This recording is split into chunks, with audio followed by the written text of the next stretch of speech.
आता मला उशीर झालेला आहे, जायचं आहे असं म्हणून भगवान जाण्याकरिता निघाला.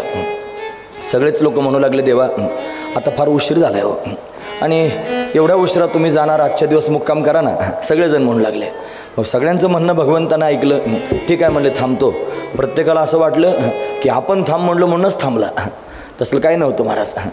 हा कोणाला समजतच नाही, समजण्यासारखाच नाही महाराज तो. म्हणून त्याने प्रत्येकाला वाटत होतं मी थांब म्हणलो म्हणून भगवान थांबलेले आहेत. याचं थांबण्याचं कारण काही वेगळंच होतं महाराज. आणि ते कारण जर कोणतं असेल तर एक महान असणारा भक्त त्यांनी भगवंताची वाट पाहत होता. त्या भक्ताला भेटायला जायचं होतं आणि त्याला भेटण्याकरिता काहीतरी निमित्त हवं होतं. म्हणून भगवान अशा पद्धतीने थांबला. संध्याकाळ झाली होती, भोजन वगैरे झालेलं आहे. शतपावली करण्याकरिता भगवान त्यांनी एका राहुटीमधून प्रकाश येत होता, उजेड येत होता. का उजेड येतोय म्हणून पाहिलं. कोणाची राहुटी? धर्मराजाची राहुटी होती, युधिष्ठिराची. आता तो राजा झाला होता आणि सार्वभौम असणारा राजा झाला होता. त्याच्या आसनावर बसला होता, कपाळाला हात लावून बसला होता आणि रडत होता. राजा झाला आणि रडतो आहे. भगवंतानं घाईघाईने त्याच्यासमोर जाऊन विचारायला सुरुवात केली. दादा, युधिष्ठिराला विचारलं, का रडतोस? काय झालं रड? तू तर राजा झालेला आहेस, रडतोस का? तुम्हाला मी राजा झालो देवा इथपर्यंत ठीक आहे, असं सहज झालो नाही ना. मी जे राज्य त्यांनी महाराज हिसकावून घेतलेलं आहे, जे सहज मिळतं ते दुधासारखं असतं, जे मागून घेतलं जातं ते पाण्यासारखं असतं, आणि जे हिसकून घेतलं जातं ते रक्तासारखं असतं. म्हणून सहज मिले सो दूध सम, मांग लिया सो पाणी, कहत कबीरा ओ रक्त सम, जिसमें खिचात आणि. ज्याच्यात ओढाता नाही ते रक्तासारखं आहे. मी ओढून ताढून राज्य प्राप्त केलं, हे रक्तानं लथपथ झालेलं राज्य आहे. माझ्याच आप्तजांना मारून मी राजा झालेलो आहे, याचा मला उद्वेग झालेला आहे. अर्जुनाला रणांगणात भगवंतानं जी गीता सांगितली की नाही, ती गीता रात्रभर धर्मराजाला सांगितली, पण एवढं सुद्धा कळालं नाही महाराज. त्याला काहीच कळालं नाही. त्याला न कळण्याची दोन कारणं मला माहिती आहेत. पहिलं कारण असं आहे की धर्मराजाला असं वाटत होतं की हा श्रीकृष्ण म्हणजे त्याने माझा मामे भाऊ आहे, मामाचा मुलगा आहे, तो माझ्यापेक्षा वयानं कमी आहे, हा सामान्य असणारा गोवळ आहे, हा गाई वळणार आहे. असे अनेक प्रकारचे भाव धर्मराजाच्या मनात होते. सांगणाऱ्या माणसाविषयी जर चांगले भाव आपल्या मनात नसतील तर त्यानं किती जीव तोडून सांगितलं तरी ते आपल्याला पचत नाही महाराज. हे लक्षात ठेवा मी काय सांगतो. म्हणून व्यासपीठावर कोणी नेऊन बसवला ना की तो व्यासपीठावर आहे असा विचार केला पाहिजे आणि श्रद्धेनं ऐकलं पाहिजे. जेवढं त्यांनी पदरात पडायचं तेवढं नक्की पदरात पडेल. पण सांगणाऱ्या माणसाची जर आपण त्यांनी खाणेसुमारी शोधायला लागलो तर मग मात्र त्यांनी आपले ते पदरात पडणारच नाही. महत्त्वाची गोष्ट आहे. असो, म्हणून श्रेष्ठ वक्ता जरी असला तरी श्रवण करताना त्यानं असाच विचार केला पाहिजे की मी व्यासांकडून श्रवण करतो आहे, कारण ही व्यासांची असणारी गादी आहे. महाराज समोर बसलेले आहेत, त्यांच्यासमोर जास्त त्याने बोलणं योग्य नाही. या परिसरामध्ये महाराजांची फार दिव्य असणारी सेवा आहे. बऱ्याच वेळ त्यांची माझी भेट होते. संत पंढरीत पण 1-2 वेळेला ते भेटण्याकरिता आले. त्यांचं फार चांगलं सहकार्य अशा पद्धतीने आहे. चांगले वक्ते आहेत तरीसुद्धा श्रवण करण्याकरिता समोर बसलेले आहेत. म्हणजे त्यांनी श्रवण करत असताना आपण कोणाकडून श्रवण करतो आहोत हे पाहण्यापेक्षा आपण काय श्रवण करतो आहोत हे जास्त महत्त्वाचं आहे. म्हणून जे श्रवण करायचं ते आपल्या अंतकरणामध्ये आपण ठसावून घेतलं पाहिजे. धर्मराजाच्या अंतकरणात हा विकल्प आहे. म्हणून देवानं सांगितलेलं धर्मराजाला पचलं नाही, एक कारण. आणि दुसरं कारण सांगतो, देवालाच वाटत होतं की याला कळू नये म्हणून. आता त्याला जर वाटलं असतं ना याला कळावं, 2 शब्दात पण कळालं असतं तत्त्वज्ञान, पण त्याला वाटत होतं याला कळूच नाही. का बरं? याचंच निमित्त करून त्याच्यापर्यंत जाता येईल. कोण आहे तो भक्त? असा तो भक्त दुसरा तिसरा कोणी नसून श्री भीष्माचार्य महाराज आहेत. महाराज ज्यांचं जीवन अतिशय दिव्य आहे. त्यांचं नाव जरी समोर आलं तरी पण हृदय भरून येतं महाराज. असे भीष्माचार्य महाराज आहेत. जीवनभर भगवंताचं स्मरण केलं, जीवनभर भगवंताची भक्ती केली. अंतकाल समयाला त्यांनी भगवंताचं स्मरण व्हावं, भगवंताचं दर्शन व्हावं याच्याकरिता अट्टहास केला. खरं सांगू का, आपण सुद्धा वारकरी आहोत ना महाराज. आपल्या अंतकरणामध्ये तुम्ही स्वामी भक्ती करत असाल, कोणत्या प्रकारची भक्ती करत असेल, आपल्या इष्टदेवतेनं अंतकाल समयाला आपल्यासमोर असावं. आपण डोळे भरून भगवंताला पाहावं. त्याच्याकडे पाहता पाहता आपले प्राण त्यांनी सुटावेत अशी भावना प्रत्येकाच्या अंतकरणात असावी. भीष्माचार्यांच्या मनात हीच भावना आहे महाराज की देवानं मला दर्शन देण्याकरिता यावं, भगवंताला पाहिल्याशिवाय प्राण सोडणार नाही असा निश्चय अंतकरणापासून केला होता. आणि रात्रंदिवस वाट पाहत होते. काहीच नव्हतं शिल्लक, रक्ताचा थेंबसुद्धा शिल्लक राहिला नव्हता. फक्त बापानं दिलेला आशीर्वाद तेवढा शिल्लक होता. बापाचा आशीर्वाद त्यांनी पोटात घेऊन देवाची वाट पाहत होते. त्यांच्या वडिलांचं नाव होतं शंतनू. हा शंतनू मागच्या जन्मामध्ये महाभीष नावाचा राजा होता. तो स्वर्गात गेला होता. तिथं गंगा समोर बस, तुम्ही ऐकतात ना सर्वजण, गंगा समोर होती आणि गीत गायचं काम सुरू होतं. गंगेच्या अंगावर असणारा जो पदर आहे तो वाऱ्याच्या वेगानं थोडासा दूर झाला होता आणि तिनं तो सावरला नाही आणि तेवढ्या घाईत हा महाभीष तिच्याकडे पाहतच राहिला.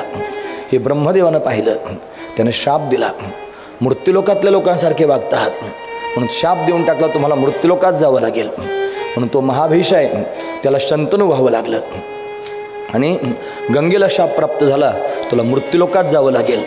पण गंगेला मृत्यूलोकात अशा पद्धतीने यावं लागलं. कर्मधर्म संयोगानं गंगेचा आणि शंतनूचा विवाह झाला. तो विवाह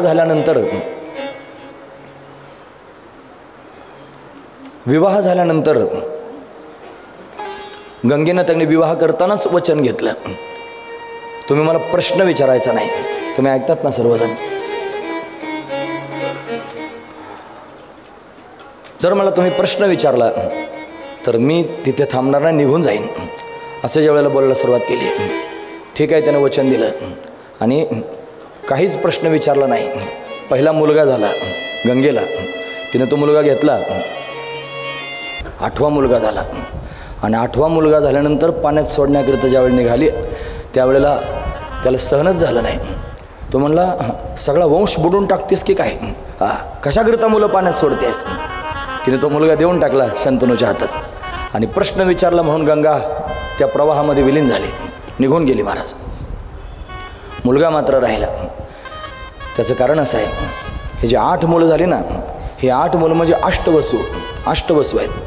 अष्टवसूपैकी एका वसूनं आणि त्याची जी पत्नी आहे तिच्या मृत्यूलोकातल्या एका राणीबरोबर मैत्री झाली आणि ती मृत्यूलोकातली म्हणजे मरणारी आहे आणि वसू म्हणजे 33 कोटी देवतांपैकी देव आहेत. म्हणून ती देवपत्नी आहे. तिला वाटायचं माझ्या मैत्रिणीचा मृत्यूच होऊ नये. मग तिचा मृत्यू होऊ नये याच्याकरिता काय केलं पाहिजे, तिला कामधेनूचं दूध प्यायला मिळालं पाहिजे. म्हणून कामधेनू असली पाहिजे. ती वशिष्ठ ऋषींकडे होती. त्या वसूच्या पत्नीनं त्यांनी आपल्या पतीला विनंती केली की तुम्ही मला कामधेनू आणून द्या.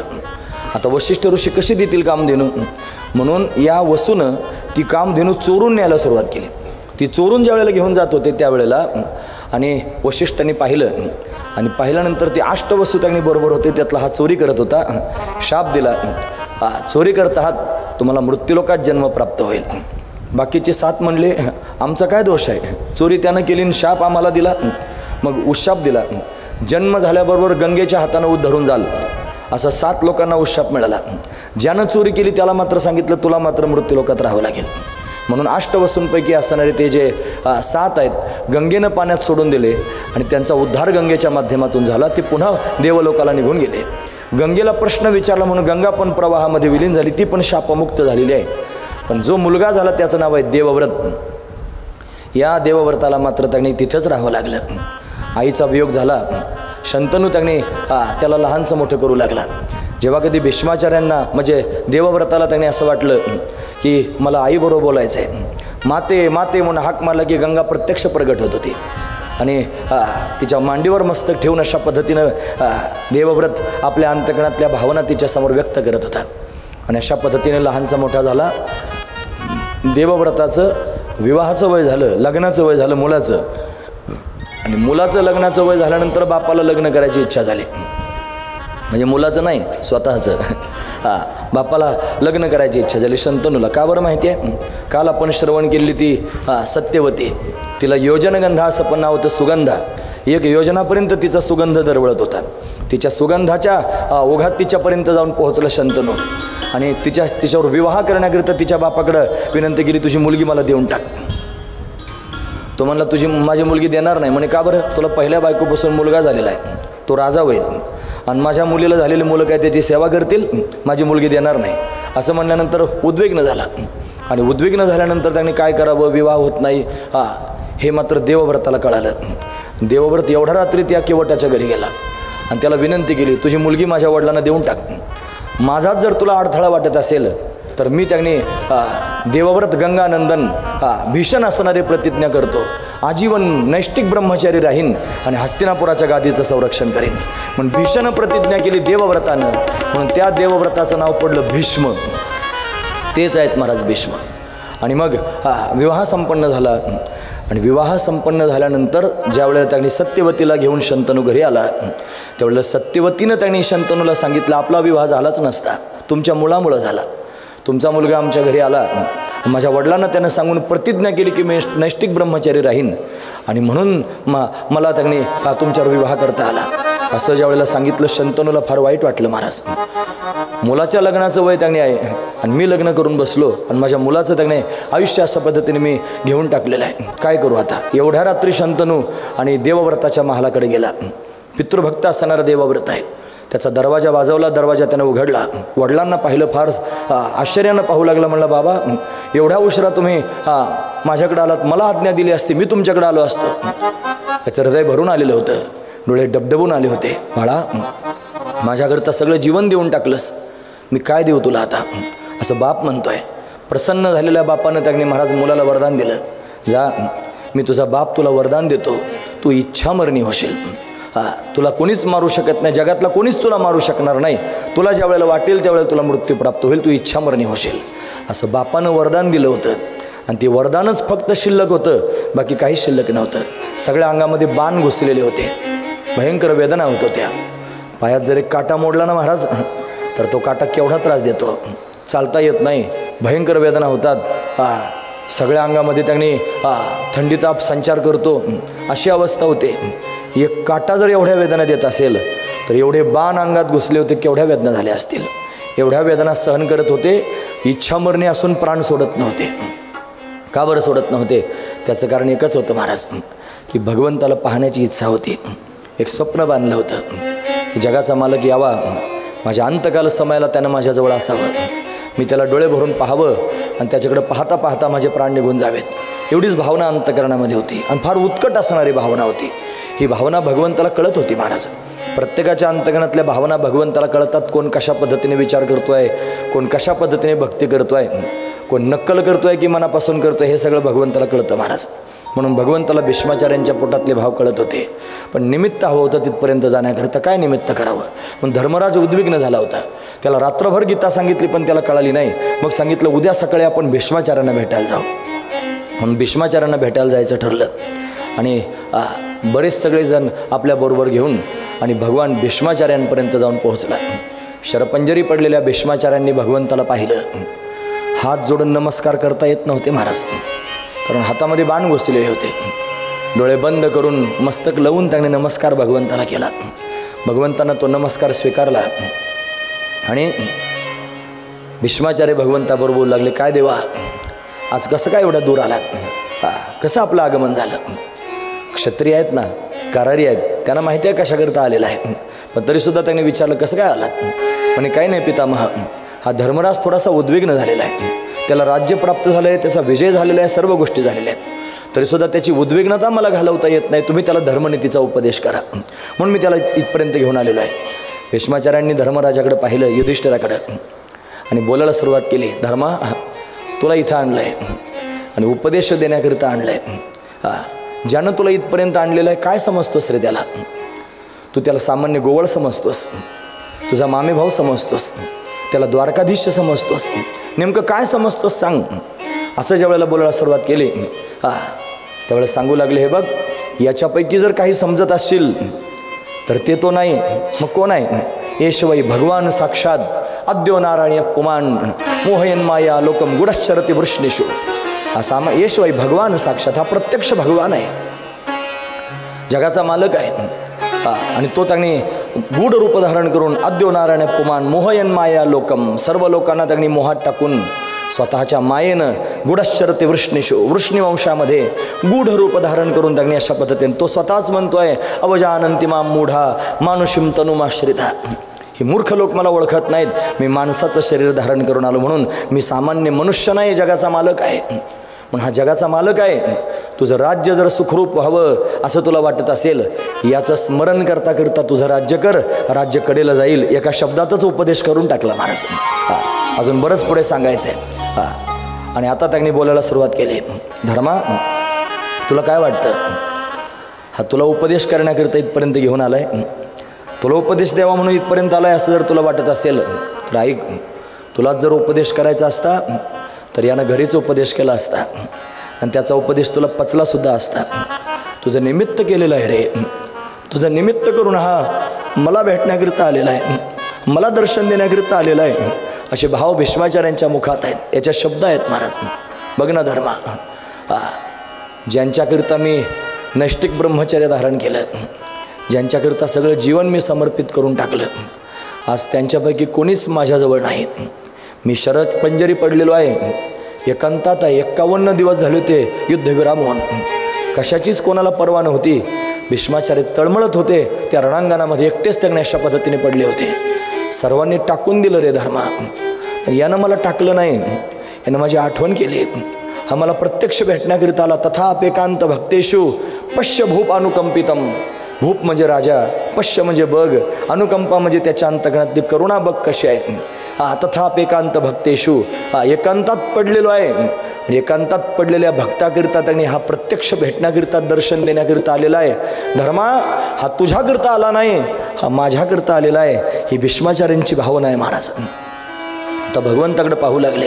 देवा, मला माहिती आहे माझ्याकरिता आलास.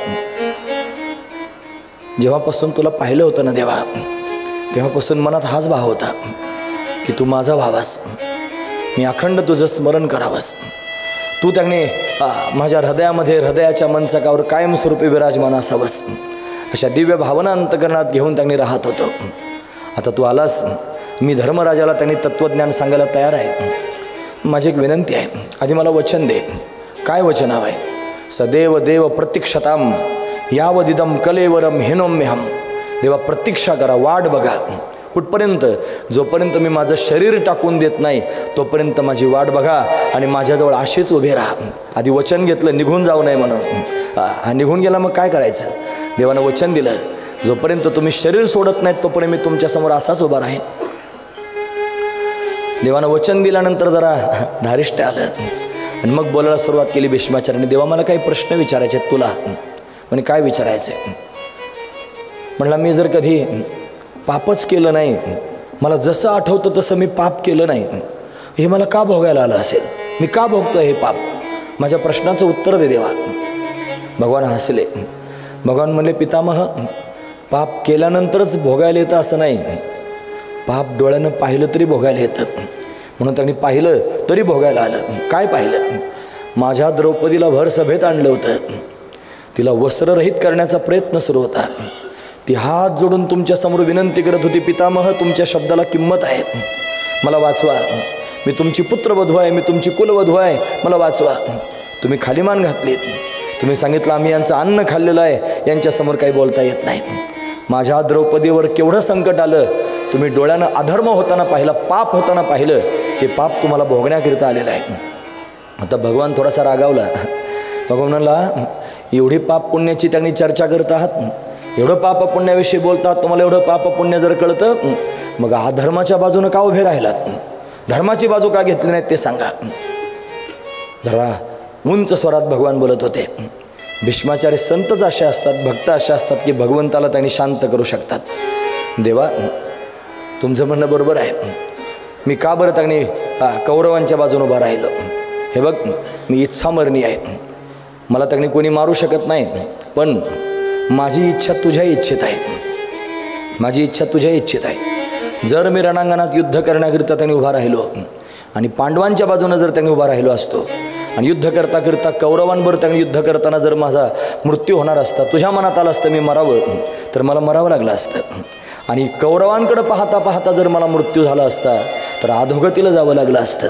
म्हणून कौरव पक्षाकडून उभा राहिलो, जेणेकरून कधी मृत्यू झाला तरी माझ्या डोळ्यासमोर तू मला दिसावास, याच्याकरिता त्यांनी शत्रू पक्षाकडून, अधर्माकडून उभा राहिलो.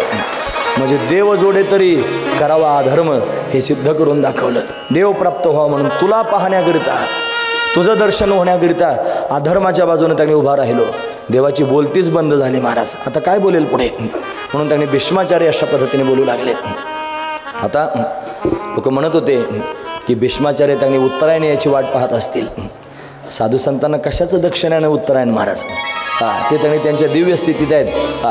त्यांना सगळीकडे त्यांना देश काल वस्तू भेद मावळाला आणि आत्मा निर्वाळाला विश्वाकर. त्यांना देशभेद, कालभेद, वस्तुभेद, स्वगत सजातीय भेद, त्यांनी कोणत्याच प्रकारचा भेद शिल्लक राहिला नाही. त्यांना काय उत्तरायण आणि दक्षिणायन आहे महाराज? ते उत्तरायण दक्षिणाची वाट पाहत नव्हते, ते भगवंताची वाट पाहत होते. आणि आता त्यांनी सांगून टाकलं महाराज, धर्मराजाला तत्त्वज्ञान सांगितलं. दान धर्मान राजधर्मान मोक्ष धर्मान विभागशः श्रीधर्मान भगवत धर्मान समाभ्यासत योगता. असे अनेक प्रकारचे राजधर्म सांगितला, दानधर्म सांगितला, श्रीधर्म सांगितला, भगवत धर्म सांगितला. असे अनेक प्रकारचे धर्म अशा पद्धतीने सांगितले. धर्मराज कर्तार्थ झालेला आहे. भीष्माचार्यांच्या मुखातून त्यांनी ऐकलं, सोनारानं कान टोचल्यावरच चांगले टोचले जातात, म्हणून त्यांनी हे दुसऱ्याचं ऐकणार नाही, भीष्माचार्यांचंच ऐकू शकतो म्हणून भीष्माचार्यांच्या समोर आणला आणि धर्मराजाला उपदेश प्राप्त झाला. आता त्याला उपदेश दिल्यानंतर त्यांनी भीष्माचार्य महाराज भगवंताकडे पाहू लागले.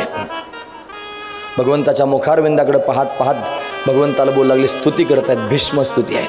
आणि त्या भीष्मस्तुती लांबलंचं काय, मला थोडासा भाव सांगतो. भीष्माचार्य म्हणले, देवा माझी एक विनंती आहे. म्हणे, काय विनंती आहे?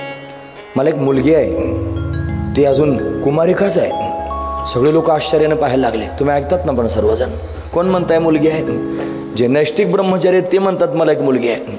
लोक ऐकणाऱ्या लोकांना असं वाटलं म्हातारं मरताना खरं सांगायला लागलं आहे, काहीतरी लपून ठेवलं होतं, काहीतरी खरं सांगताय. म्हणून शब्दच तसे आहेत महाराज. इति मतिरूपकल्पिता वितृष्णा, कन्या माझी कन्या आहे, ती अजून कुमारिकाच आहे, तिला कोणीच आवडलं नाही देवा. तिला फक्त तू आवडलास, म्हणून त्यांनी माझ्या कन्येचा स्वीकार कर. ती कन्या जर कोण असेल तर माझी बुद्धी हीच माझी कन्या आहे. आणि माझ्या बुद्धीला आजपर्यंत जगात कोणीच आवडलं नाही, फक्त तू आवडलास. म्हणून ठाव दे चित्ता राखे पायापाशी, सकळ वृत्तीशी अखंडित बुद्धीचे वैभव, अन्य नाही तुझे एका केशवराजे सकळ सिद्धी. म्हणून त्यांनी बुद्धी भगवंताच्या ठिकाणी स्थिर व्हावी एवढीच त्यांनी इच्छा आहे. भगवान म्हणले, ठीक आहे, मी तुमच्या बुद्धीचा स्वीकार करण्याकरिता तयार आहे आणि असेच माझ्यासमोर थांबा जोपर्यंत माझे प्राण सोडत नाही. भगवान म्हणले, ठीक आहे, पण तसं नाही, मग मला ते रूप तुमचं पाहायचं आहे जे रणांगणात तुम्ही अशा पद्धतीने धारण केलं होतं.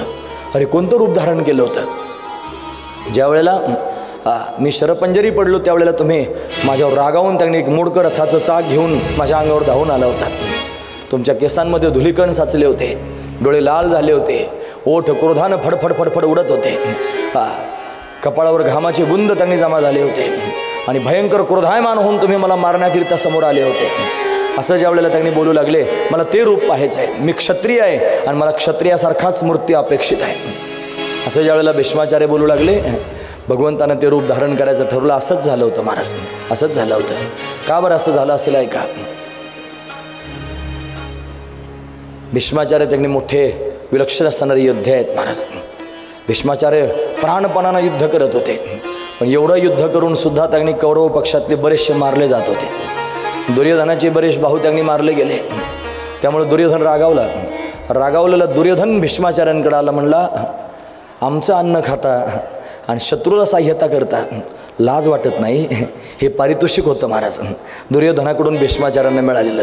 नैष्टिक ब्रह्मचारी राहून हस्तिनापुराच्या गादीचं संरक्षण केल्याचं हे पुरस्कार मिळाला होता दुर्योधनाकडून. असा पुरस्कार बऱ्याच लोकांना मिळतो महाराज. आज घरोघर मिळतो असा पुरस्कार. फार त्यांनी एखाद्यावर प्रेम करावं, त्याला फार लहानचं मोठं करावं, सगळ्या गोष्टी करावं, तर मग त्यानं मायबापाला म्हणावं, काय केलं तुम्ही माझ्याकरता? हाच पुरस्कार आहे महाराज तो. असा पुरस्कार बऱ्याच लोकांना मिळतो. असू द्या. पण दुर्योधन त्यांनी म्हणला, आमचं अन्न खाता आणि शत्रूला सहाय्यता करता लाज वाटत नाही? हे शब्द त्यांनी आल्यानंतर भीष्माचार्यांना फार वाईट वाटलं महाराज.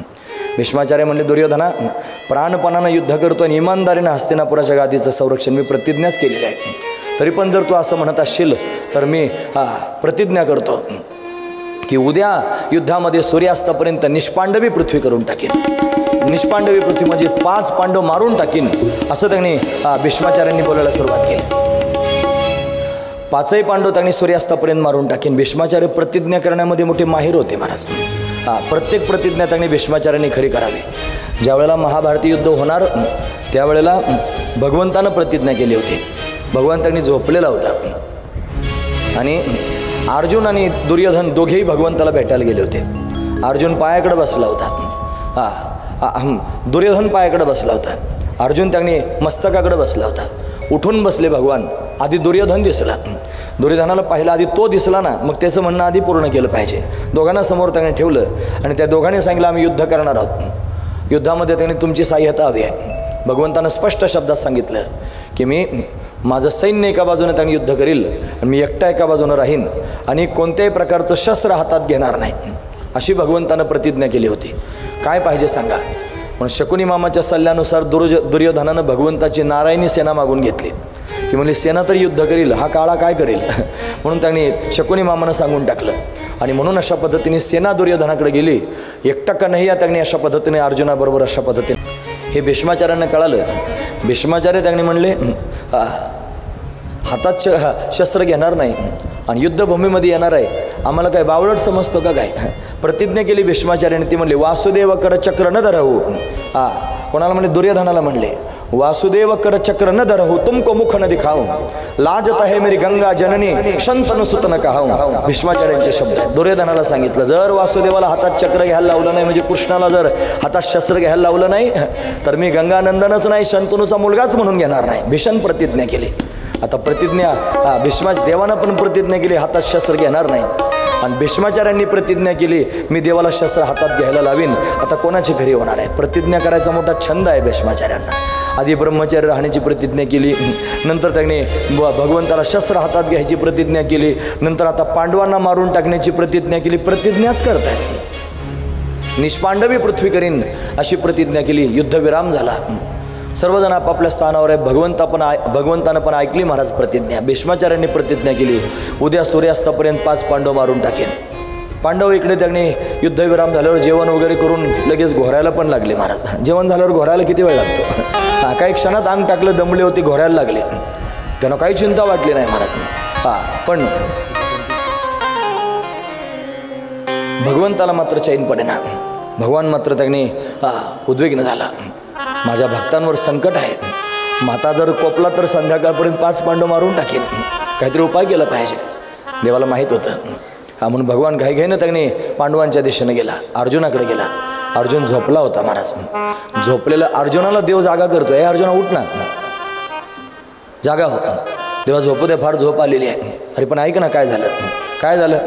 भीष्माचार्यांनी प्रतिज्ञा केली. करू दे म्हणलं देवा, त्याला सवयच आहे प्रतिज्ञा करायची.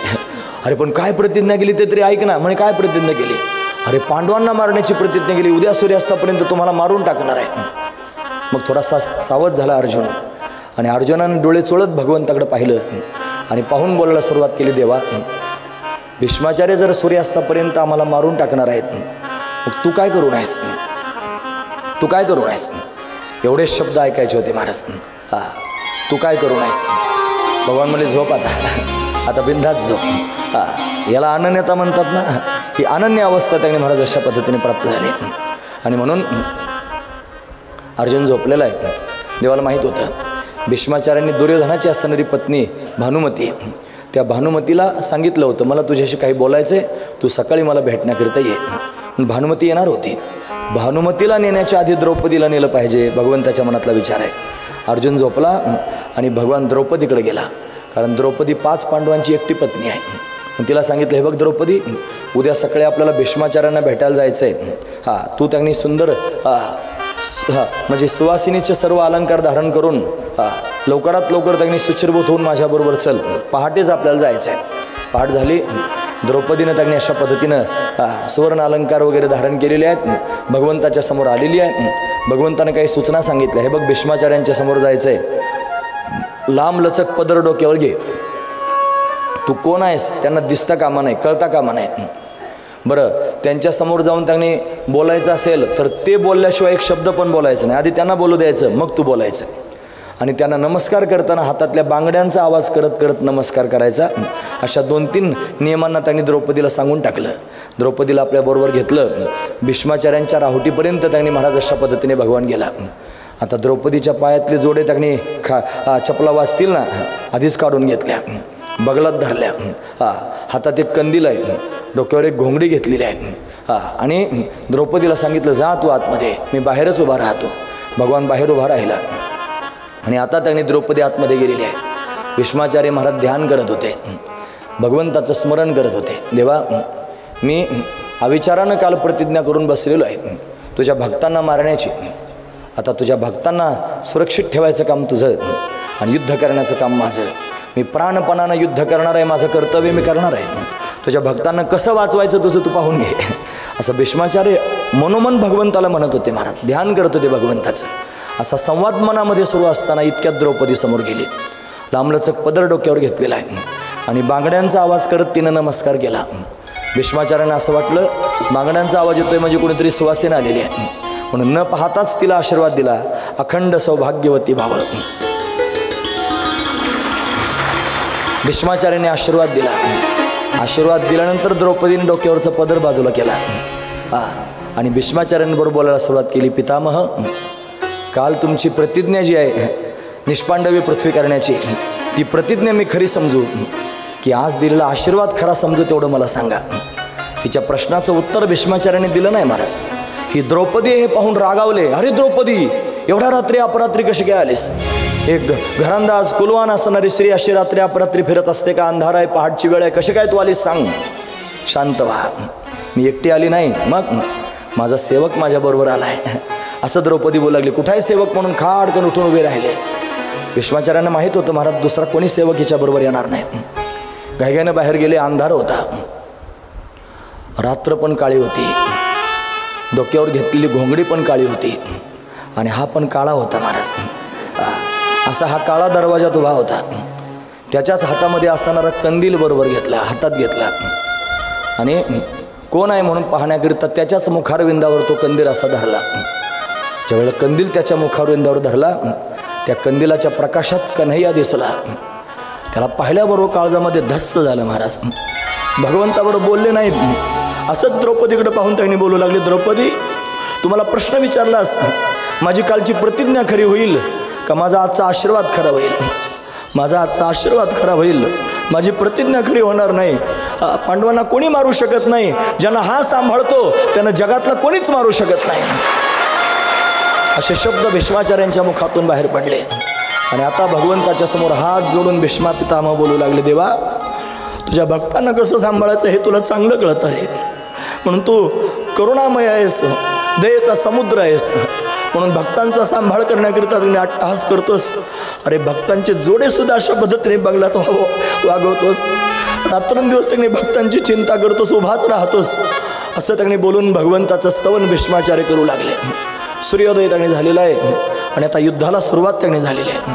भीष्माचार्यांनी स्वतःचं काम त्यांनी प्राणपणानं करायचं ठरवलेलं आहे. अर्जुनाबरोबर भीष्माचार्यांचं युद्ध त्यांनी होऊ लागलं. भगवान रथाचा सारथी झालेला आहे. भीष्माचार्य महाराज अर्जुनावर त्यांनी बाणांचा वर्षाव करत आहेत. अर्जुनही त्यांनी भीष्माचार्यांवर बाणांचा वर्षाव करतो आहे. घनघोर युद्ध दोघांमध्ये अशा पद्धतीने होऊ लागलेलं आहे. एक बाण त्यांनी अर्जुनाच्या मुकुटापर्यंत आलेला आहे. अर्जुनाचा मुकुट एका बाणानं भीष्माचार्यांच्या त्यांनी उडवलेला आहे. एका बाणानं त्यांनी अर्जुनाला रक्तभंबाळ करून टाकलेला आहे. अर्जुन त्यांनी मूर्छित पडू लागलेला आहे. भगवान त्यांनी पाहतोय माझा अर्जुन, माझा अर्जुन. अर्जुन त्यांनी मूर्छित पडतो आहे. रक्तभंबाळ झालेल्या अर्जुनाला पाहून भगवंताला चैन पडेना. भीष्माचार्य बाणामागून बाण सोडत आहेत, थांबतच नाहीत. भगवंताला समजेना आता काय करू. इकडे इकडे भगवान पाहू लागले. भीष्माचार्यांचा भयंकर क्रोध भगवंताला आलेला आहे. ओठ त्यांनी क्रोधानं फडफड उडू लागलेले आहेत. देवाचे डोळे लाल झालेले आहेत. कपाळावर घामाचे बुंद आलेले आहेत. धुलिकण त्यांनी केसांमध्ये साचलेले आहेत. हात थरथर थरथर कापू लागले. अर्जुना जागा हो, अर्जुना जागा हो. अर्जुन काही केला जागा होत नाही. भगवान त्याला जागा करतोय. भीष्माचार्य मात्र बाण मारतायत. भगवंताला सहन होईना. रथातून भगवंतानं उडी मारलेली आहे. इकडे इकडे पाहू लागले भगवान. इतक्यात अर्जुनाला शुद्ध आलेली आहे.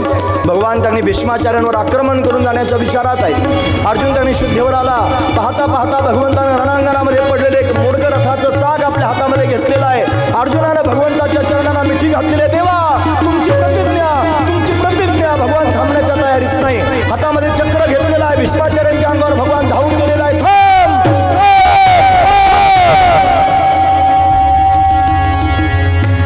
भीष्माचार्यांना मारण्याकरिता भगवान मोठ्या क्रोधानं त्यांच्या समोर त्यांनी गेलेला आहे.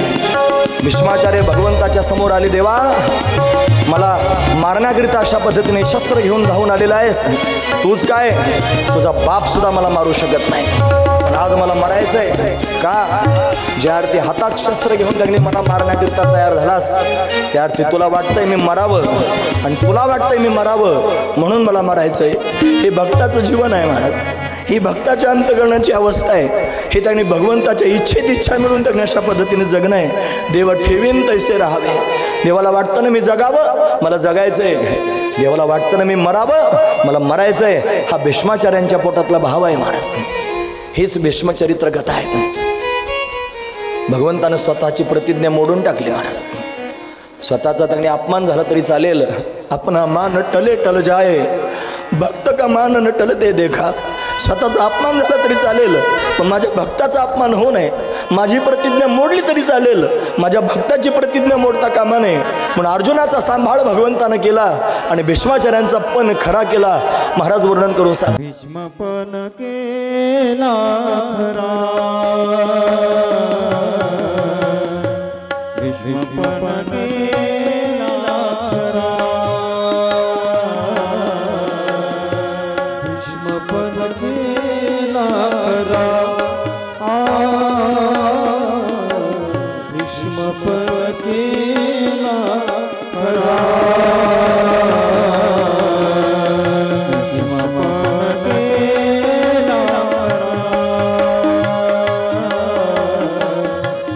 पण केला खरा, भीष्म पण केला खरा, भीष्म पण केला खरा, धनुर्धरा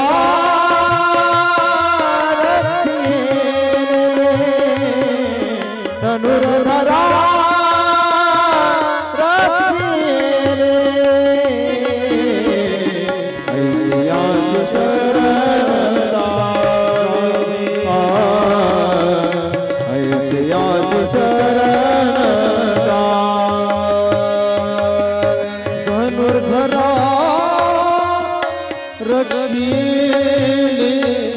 धनुर्धरा रक्षिले शियासी चरण शियासी शरण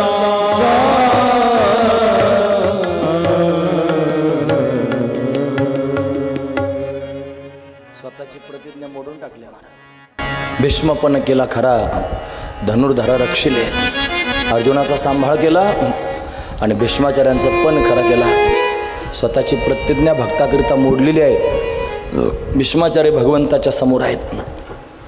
तेव्हा तुला वाटलं मी मरावं, मला मरायचं आहे. हातातलं शस्त्र त्यांनी टाकून देण्याची वेळ आलेली आहे. समोरून शिखंडी आला होता. हा शिखंडी म्हणजे भीष्माचार्यांनी त्यांनी 3 मुली पळून आणल्या होत्या, अंबा, अंबिका आणि अंबालिका, विचित्रवीर्यासाठी. म्हणून त्याच्यातली जी आंबा आहे ती भीष्माचार्याने म्हणत होती माझ्याशी लग्न करा, तुम्ही मला पळून आणलेलं आहे. भीष्माचार्य म्हणले मी ब्रह्मचारी आहे, मग पळून कशाला आणलं. मग ती निघून गेली. तिने सांगितलं बदला घेईन. म्हणून तिनं स्त्री देह परिवर्तित करून त्यांनी पुरुषाचा देह प्राप्त करून घेतला आणि शिखंडी झाली होती. हे भीष्माचार्यांना माहीत होतं. म्हणून त्यांनी तिच्यावर शस्त्रप्रहार करायचा नाही, म्हणून भीष्माचार्यांनी शस्त्रप्रहार केला नाही. आणि इतर योद्ध्याने भीष्माचार्यांवर त्यांनी बाणांचा प्रहार करून भीष्माचार्य शरपंजरी पडले होते. अशी अवस्था भीष्माचार्यांची झाली. म्हणून भगवान भीष्माचार्यांच्या समोर आहे.